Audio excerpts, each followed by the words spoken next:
Hoy, desde el Comité de Valencia, nos hemos venido al CIE Marítim, uno de nuestros centros, como ya sabéis, que se encuentra en la zona del Cabañal.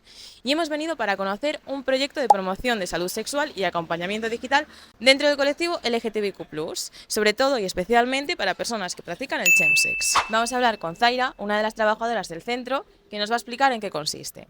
Pues soy Zaira y soy educadora. Trabajo en el CIE Marítim, el centro en el que hacemos las pruebas rápidas de VIH, sífilis y hepatitis C. El proyecto de salud sexual engloba las pruebas rápidas, luego también hay atención psicológica y por otra parte está el cibereducador, que dispone de un número de WhatsApp en el que cualquier persona puede preguntar cualquier tipo de duda de tema sexual, una situación que haya vivido y no sepa cómo gestionar, cualquier cosa le puede escribir al cibereducador y preguntarle. Es un servicio anónimo y gratuito.